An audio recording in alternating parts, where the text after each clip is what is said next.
بسم اللہ الرحمن الرحیم۔ آج کا ہمارا سوال ہے کہ نبی علیہ الصلوۃ والسلام اپنی زندگی میں 5 مرتبہ قبر میں اترے ہیں۔ ایک تو کل بتا دیا تھا کہ ذوالبجدین کو نبی علیہ الصلوۃ والسلام نے اپنے مبارک ہاتھوں سے قبر میں اتارا اور دعا بھی دی۔ دوسرا وہ خوش قسمت انسان ہے حضرت سعد بن معاذ رضی اللہ عنہ کہ جن کو نبی علیہ الصلوۃ والسلام نے اپنے ہاتھ مبارک سے قبر میں رکھا۔ سعد بن معاذ رضی اللہ عنہ مدینہ میں قبیلہ اوس کے سردار ہیں۔ ان کو مصعب رضی اللہ عنہ نے جب اسلام کی دعوت دی تو انہوں نے اسلام قبول کیا اور اپنے قبیلے کو کہا کہ تب تک میں آپ سے بات نہیں کروں گا جب تک آپ سب لوگ مسلمان نہیں ہو جاتے۔ تو رات سے پہلے اوس کا سارا قبیلہ مسلمان ہوا۔ اب سعد رضی اللہ عنہ جب مسلمان ہو گئے تو اسی کے بعد اسلام کو فتح مل گئی، اسلام کو ایک قلعہ مل گیا، اسلام کی طاقت بن گئی۔ حضرت سعد رضی اللہ عنہ کے مسلمان ہونے کے بعد نبی علیہ الصلوۃ والسلام اور باقی صحابہ اکرام جو مکہ میں تھے سب نے مدینے کی طرف ہجرت کی اور وہاں پر حضرت سعد رضی اللہ عنہ سے مل کر معاہدہ کیا کہ آج کے بعد ہم سب آپس میں بھائی بھائی ہیں، ہم سب ایک خاندان ہیں، ہم سب کچھ ایک ہیں، ہماری جنگ، ہمارا نفع، ہمارا نقصان سب کچھ ایک ہے۔ حضرت سعد رضی اللہ عنہ سے جب معاہدہ ہو گیا تو مسلمانوں کو ایک قلعہ مل گیا، ایک اسلام کا مرکز مل گیا۔ تو یہ سب کچھ حضرت سعد رضی اللہ عنہ کی وجہ سے ہوا۔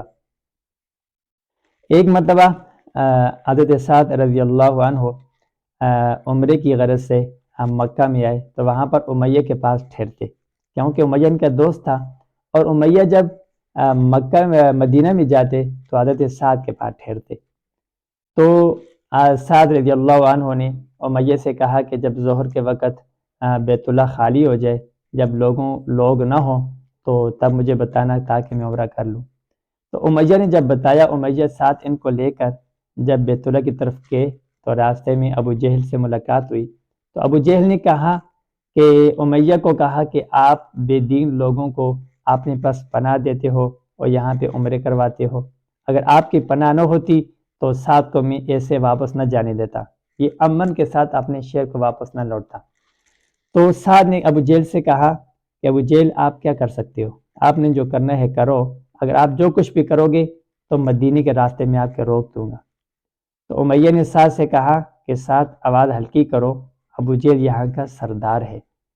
تو اس نے امیہ سے بھی کہا کہ امیہ آپ بھی ہٹ جاؤ، میں نے اللہ کے نبی سے یہ سنا ہے کہ آپ لوگوں کو مسلمان قتل کریں گے۔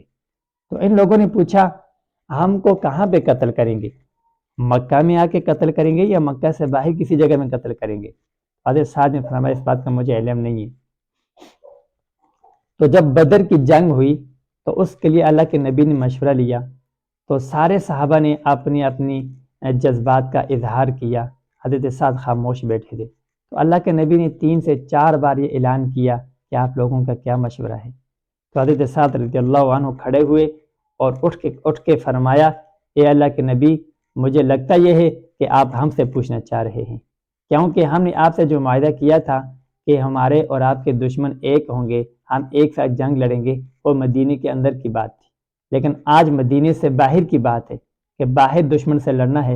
اے اللہ کے نبی، ہم آپ پر اسلام لائے ہیں، ہم نے کلمہ پڑھا ہے، آپ ہمیں جیسا حکم کریں گے ہم ویسے کریں گے، ہم اپنی جانوں کو آپ سے پہلے جنگ میں اتاریں گے، اگر آپ کا حکم ہوگا تو ہمارا کوئی نوجوان گھر میں نہیں بیٹھے گا، اگر آپ کا حکم ہوگا تو ہم اپنے گھوڑوں کو سمندر میں اتار دیں گے۔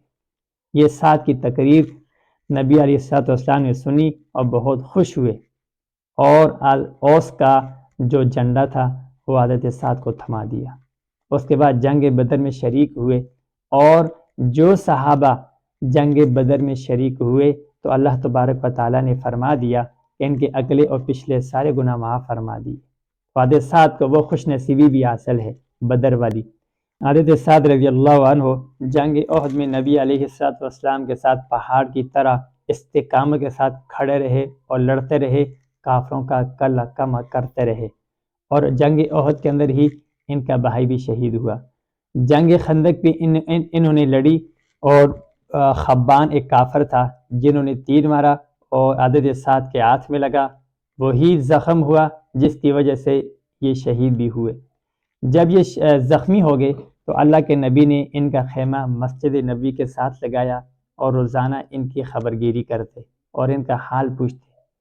اور بنو قریظہ نے جو جنگ خندق کے اندر بنو قریظہ نے جو غزوہ خندق کے اندر مسلمانوں کے ساتھ غداری کی تھی، تو مسلمانوں نے جب ان پر قابو پایا تو بنو قریظہ نے کہا کہ ہمارا فیصلہ ساتھ کرے گا۔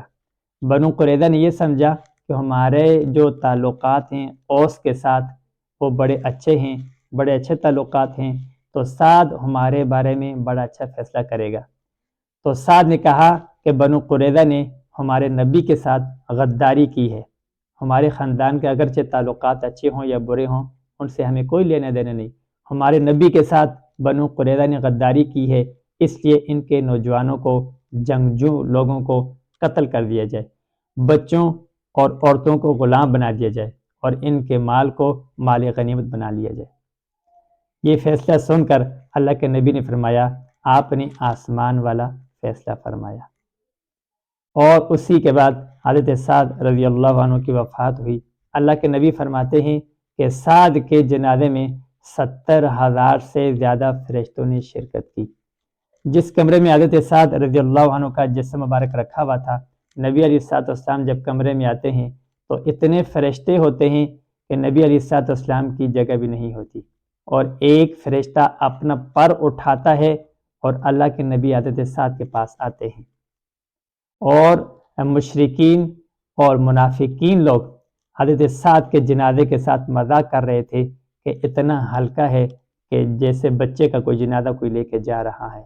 اللہ کے نبی نے فرمایا کہ یہ فرشتوں نے اٹھایا ہوا ہے، اس لیے ان کا جنازہ ہلکا ہے۔ جس دن حضرت سعد کی وفات ہوئی اس دن سورج کی روشنی بھی کم ہو گئی تھی، اور اللہ کے نبی نے فرمایا کہ حضرت سعد کے جنازے پر، سعد کی وفات پر اللہ کے نبی نے فرمایا کہ سعد کے فوت ہونے پر اللہ تبارک و تعالیٰ کا جو عرش تھا وہ بھی جنبش میں آ گیا تھا، وہ بھی حرکت میں آ گیا تھا۔ حضرت سعد رضی اللہ عنہ ان کو کفن دفن سارا نبی علیہ الصلوۃ والسلام کی موجودگی میں بڑے صحابہ اکرام نے کیا، اور خود نبی علیہ الصلوۃ والسلام قبر مبارک میں اترے اور سعد کو قبر میں رکھا۔ ایک مرتبہ نبی علیہ الصلوۃ والسلام کے پاس ایک قیمتی نرم و نازک ایک جبہ آیا، بہت خوبصورت اور بہت نرم تھا، تو سارے لوگ اس جبے کو ہاتھ لگا کر اس کی نرمی پر تعجب کرتے تھے، اس کی خوبصورتی پر تعجب کرتے تھے۔ تو جب اللہ کے نبی نے لوگوں کو دیکھا کہ ان کو اس جبے کی نرمی کتنی اچھی لگی، کتنی پسند لگی، تو اللہ کے نبی نے فرمایا کہ آپ لوگوں کو یہ جبہ تعجب میں ڈال رہا ہے، حالانکہ جنت میں جو حضرت سعد کا جو رومال ہوگا وہ اس جبے سے بھی زیادہ نرم ہوگا۔ تو جب قبر میں حضرت سعد رضی اللہ عنہ کو رکھا جا رہا تھا تو اللہ کے نبی نے استغفر اللہ استغفر اللہ استغفر اللہ اس طرح کا ورد کیا، استغفار کیا۔ تھوڑی دیر کے بعد الحمدللہ الحمدللہ الحمدللہ۔